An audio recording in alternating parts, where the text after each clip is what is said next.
Hi, Air Signs, Gemini, Libra, and Aquarius. Welcome po sa ating channel. At ito ay inyong Daily Gabay Tarot reading for October 31, 2023. Please be reminded that this is general reading po. So, maaari kayong makarelate o hindi. Just take what resonates. Gamitin ang reading na ito bilang gabay lamang. Balik po kayo dito bukas para sa ating Daily Gabay Tarot reading.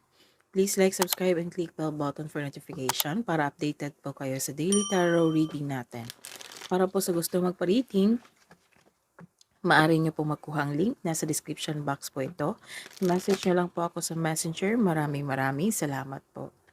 Spirit Skies, ano po ang ganap today para po kay Earth Signs, Gemini, Libra, and Aquarius ngayong October 31, 2023. Spirit Guide.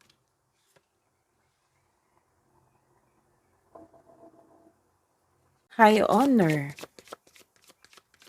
Some of you na-recognize sa isang boss, sa may-ari ng negosyo. Na-recognize kayo ng mga tao sa inyong mga gawain. Nakita sila ng potential sa inyo at sa inyong produkto. Ayun. Na-recognize kanila. Some of you nakatanggap ng reward sa araw na ito. It might be a money or a certificate.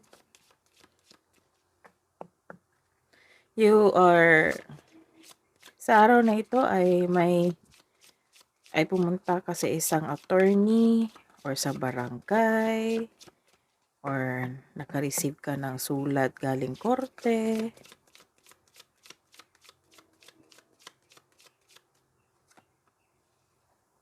Wow. It might be na sulat ito na galing sa isang gobyerno. Opo. Tapos, naka-receive ka ng high honor or rewards na magbibigay sa inyo ng sudden wealth. Ano kaya yan? It might be a loan or a certificate, recognition.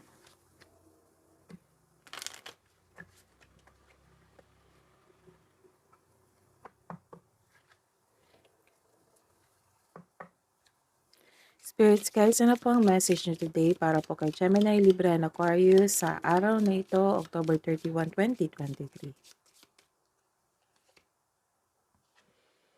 Wow, Archangel Gabriel, messenger of creativity and hope. May pag-asa sa mga nawalan ng pag-asa dyan. This is a reminder that Archangel Gabriel's message na messenger of creativity and hope, may pag-asa po. And sensuality, express your sensuality. Let's see your energy. Gemini, Libra, and Aquarius. Waitin natin. Let's see your energy, Gemini, Libra, and Aquarius sa araw na ito, October 31, 2023 para po kay Gemini, Libra, and Aquarius. Spirit's Guide. Clarification po of this card.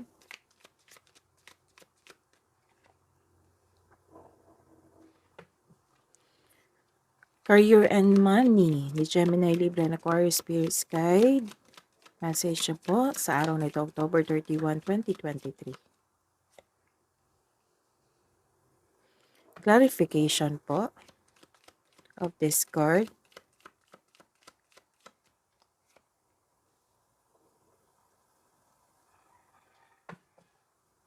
Love and romance. Self-love, partnership, and romance.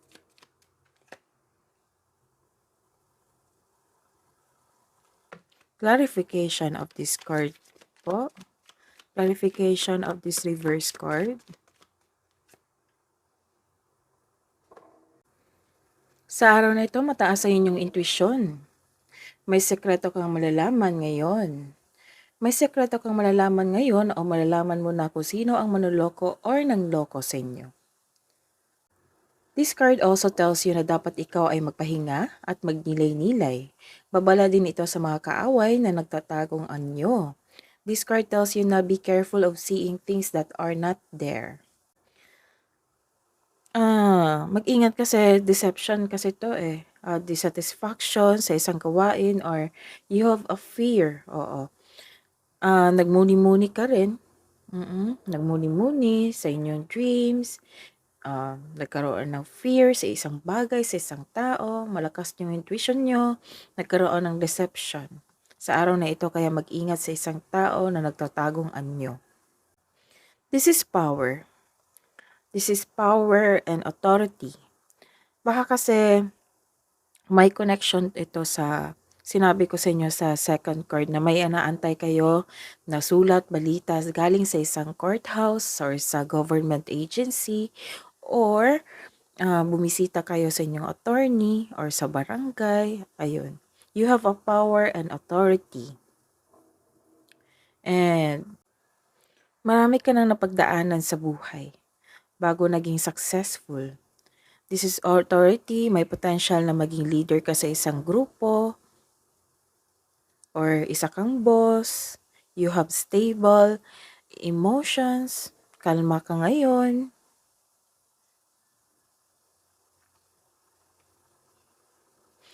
Malaki ang tiwala ng mga kasamahan mo sa bahay or sa inyong grupo, sa inyong trabaho. So, nagkaroon ng progress dito sa career mo, nag-level up ka sa inyong business. Some of you, nag-level up ka sa inyong business kasi tumanggap ka dito sa business or sa trabaho kasi nakatanggap ka ng recognition dito. Nang dahil sa level up na ito, naghahatid ito ng sudden wealth sa inyo. Ang ganda. Sa career and kaperahan, nagkaroon ng pagbalanse dito. Pagbalanse sa inyong emosyon, sa inyong trabaho, sa kaperahan, sa inyong... nagkaroon ng balance and stability. Tamang pag-manage ukol sa pinansyal at budget para mas lumago ang iyong kaperahan. So, kailangan lang talaga ng tamang manage, pagbalanse, para hindi kayo ma-disbalanse or ma-burnout kasi wala akong nakikita ditong negative emotions flow except sa isang tao na isang manloloko or nanloko na sa inyo.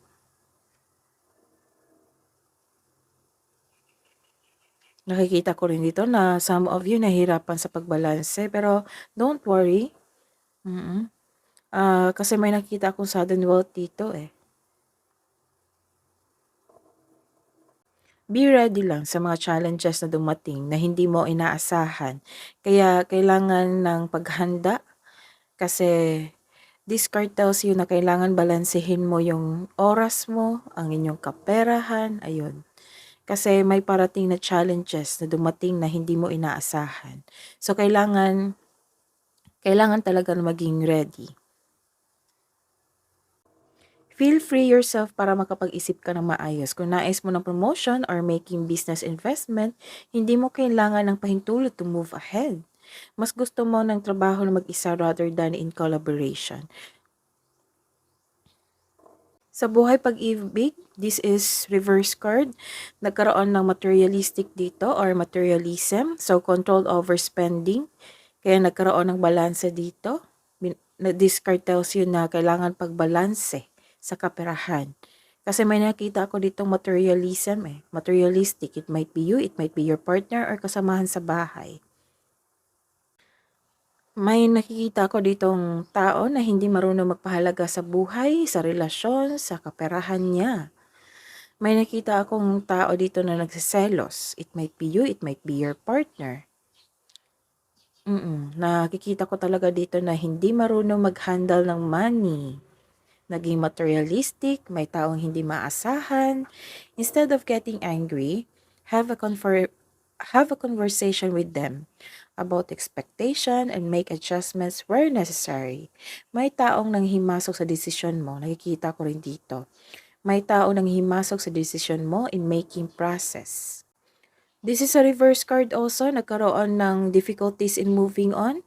Siguro nangyari na ito na may nawala na pera or tao or may nangyari na hindi nyo matanggap. Nakikita ko dito na you have a difficulty in moving on. Or some of you nagstay sa isang comfort zone. May nakita rin ako dito may delay. May delay sa travel, sa plano, or lipat bahay. And may bumabalik dito na tao. May bumabalik na tao dito from the past. Nang dahil ito, nahihirapan ka mag-move on kasi nakipag-connect ulit si past sa inyo. Hidden truth, anong iniisip mo? Anong iniisip niya? Para po sa mga single. I know I mess up everything. I replay our conversation over and over sa mga may relasyon.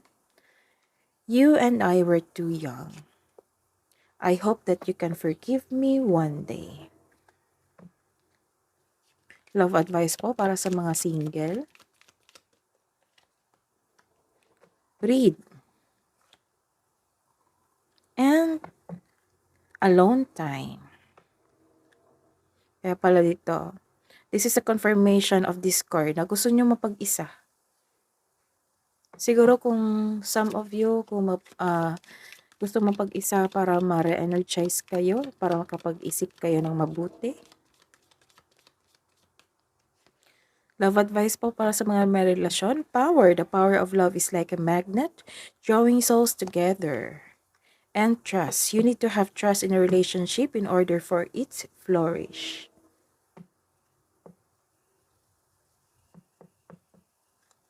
Kabuang advice nyo po, Spirit's Guide, para po kay Gemini, Libra, and Aquarius ngayong October 31, 2023. Nothing is yet in stone. Look at the bigger picture. Spirits guides, angels, archangels, guardian angels, spirits guides. Message na po para kay Gemini, Libra, and Aquarius ngayong October 31, 2023. Archangel Roquiel, enter higher planetary service, be a blazing light. And message from Archangel Azrael, it is time to let go, prepare for change. That is your reading.